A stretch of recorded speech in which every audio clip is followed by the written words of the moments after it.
Hello and welcome to Flowers Folklore. I'm Sarah, a florist living in Glasgow in the UK.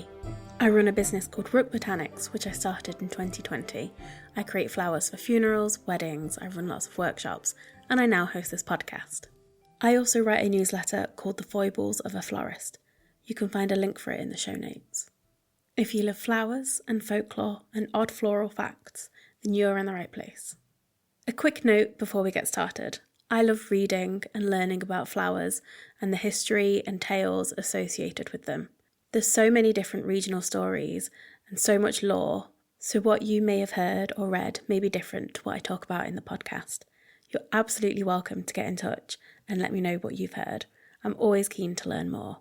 If you stick around till the end of the show, then I'll share the best ways for you to get in touch. On with the show.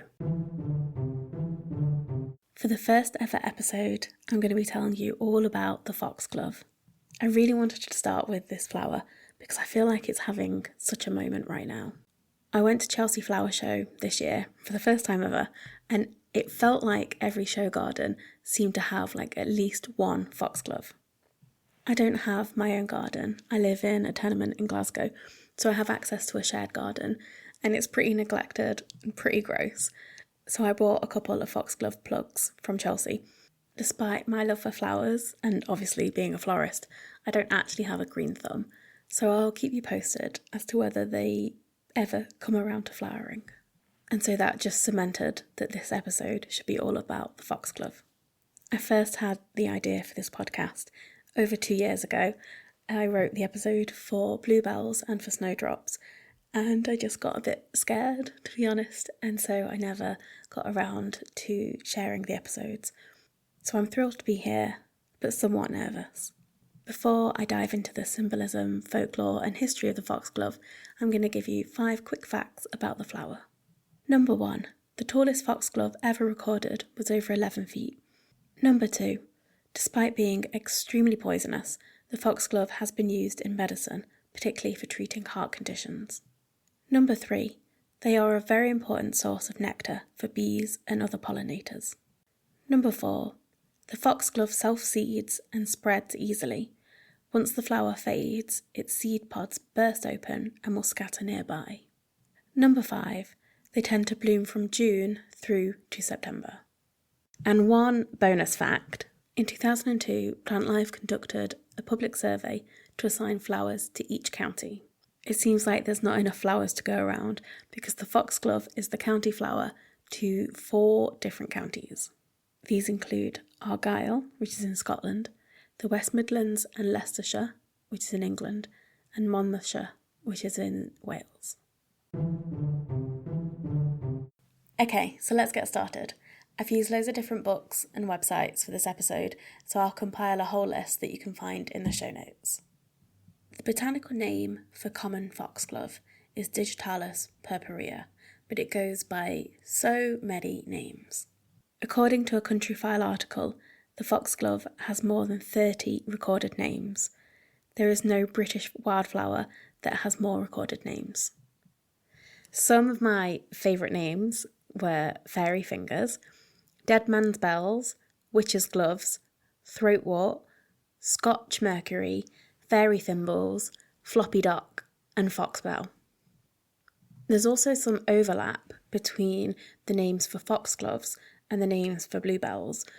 For example, I saw both bluebells and foxgloves referred to as witches' bells and fairy bells, and I can see how they ended up with similar names because they both have that bell-like flower. There's quite a lot of debate as to where the name foxglove comes from. There were some etymologists who suggested that it was originally folk glove, which then turned into foxglove. The folk would have been referring to fae folk or fairies, and there is a lot of folklore surrounding foxgloves and fairies, so this could be possible. It could also come from the fact that it was named by a German botanist, Leonard Fuchs. Don't come for me if I've pronounced that wrong. But he was the one who named it Digitalis, which according to Wikipedia is the German vernacular name, Fingerhut. As a literal translation, that means finger hat, but actually it means thimble in German. In terms of etymology, it seems that any relation between foxgloves and foxes, the animal, is quite dubious. They do coexist in the same habitat. Foxgloves grow well in disturbed ground and in wooded areas, which is obviously a similar habitat to where foxes are found. In the Victorian language of flowers, foxgloves symbolise riddles, secrets, and insincerity. If you pair foxgloves with lavender, this can be used to warn a friend of an unfaithful love. Or if you pair foxgloves with hyacinths, you can use this to ask for forgiveness for divulging a secret, which seems very specific. For anyone not aware of the Victorian language of flowers, also known as Floriography, there will be some books in the show notes all about it, but I could also do a standalone episode if anyone would be interested. Two things immediately come to mind when I think of foxgloves, and those are The Tale of Jemima Puddle Duck by Beatrix Potter and The Secret Garden.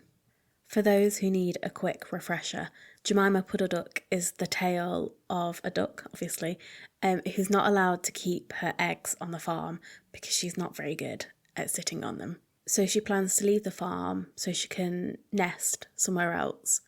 And on her journeys, she finds a charming gentleman who is a fox. And he tricks her because he obviously wants to eat the eggs and her. The day is saved by a lovely collie dog, and Jemima is fine. She eventually is able to hatch some ducklings back on the farm. As an adult, when you read The Tale of Jemima Puddle Duck, you notice how there's a clever tie-in with the Victorian language of flowers. As Jemima is leaving the farm, looking for somewhere to lay her eggs, she comes across the fox, and he is shrouded by all these gorgeous foxgloves. Jemima is very taken in by the gentleman fox, but we know that he is sneaky, and that foxgloves represents secrets, riddles, and insincerity, which is all of the things of the foxes. Everything is fine in the end, but if only Jemima Puddle Duck knew her flowers. In The Secret Garden, in the book, there's only one mention of foxgloves, and that's about Dickon planting them near his cottage. However, in the film version, in the one that was made in 1993, they're featured quite prominently. There's a scene where Mary is surrounded by the huge spikes of the foxgloves, and for whatever reason, it's just stayed in my mind. It doesn't have a purpose in the story, but I think that it's just such a striking flower. So the image has really stuck with me. Whilst we're talking about children's literature, I'd like to point out that Cicely Mary Barker has written a poem about the foxglove. It's in the Flower Fairies Summer Edition. For people familiar with the Flower Fairies and Barker's work, they'll know that she was very diligent with her research. This is reflected in her drawings, but also what she writes in each of her poems. In the first stanza of The Foxglove Fairy, there's a line about the fat velvet bee finding the foxglove, which is so accurate, as we know that foxgloves are a great source of pollen for bees. Later on in the episode, we will be talking about fairies a little bit more, but for the time being, I'm going to put a pin in it. The foxglove does have a really rich history. I would just like to point out that it is very, very poisonous. So do not consume this plant. Don't handle it without gardening gloves. Just be very wary of it. Enjoy it from a distance. But historically, it has been used to create dye. Using the leaves, you can make a black dye that works really well on stonework. There was records of people using the dye to paint crosses on their homes as protection or to fend off evil. The leaves of the foxglove have also been used as a herbal remedy for dropsy. It was recorded in 1785 as a discovery by the physician William Withering. However, it's been used in medicine for many years before that. There's records of it being used in the Roman Empire. There's also a bit of drama that goes along with the William Withering story, and I just love me some drama. So the story goes is that when Withering was a young doctor, he was annoyed that people were choosing to visit a local wise woman instead of paying to visit him. He observed this local wise woman picking foxglove leaves and realised that she was offering it as a herbal remedy. So he used this to inspire his own research and then essentially stole the idea from her. The drug derived from the foxglove is called digitalin, and in the past it's been used to treat epilepsy and other disorders, and it has also been used to treat heart conditions. There was also a record of it being used by Romany people to treat eczema as well. But I would just like to reiterate that the foxglove is very, very poisonous.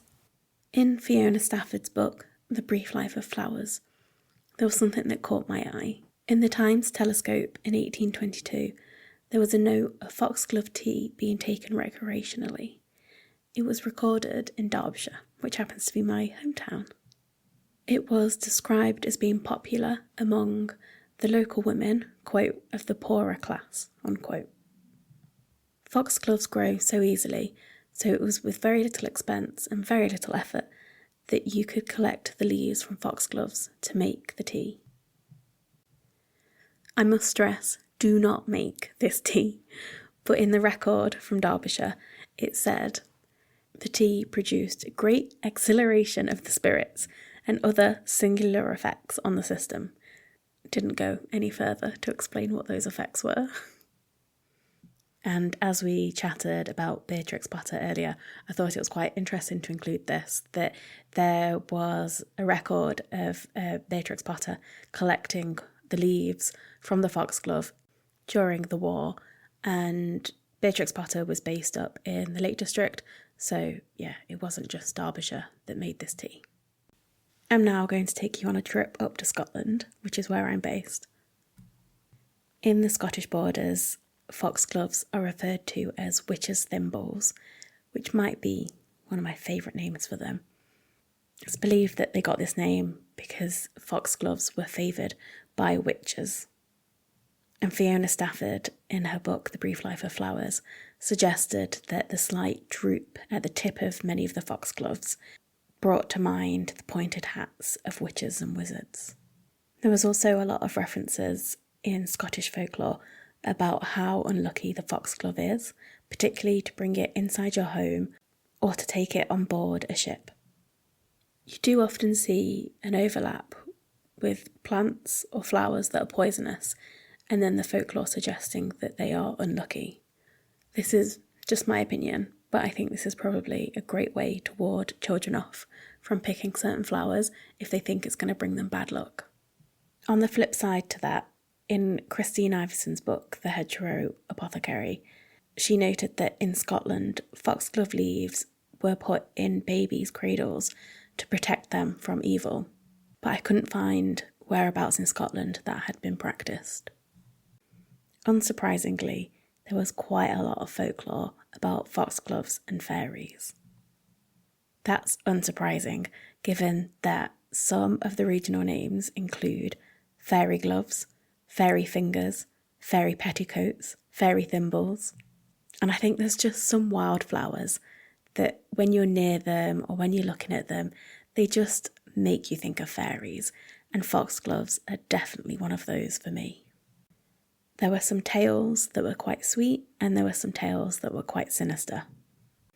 There's a West Country legend that if you see a foxglove bobbing away, then this is actually the flower bowing down to a fairy.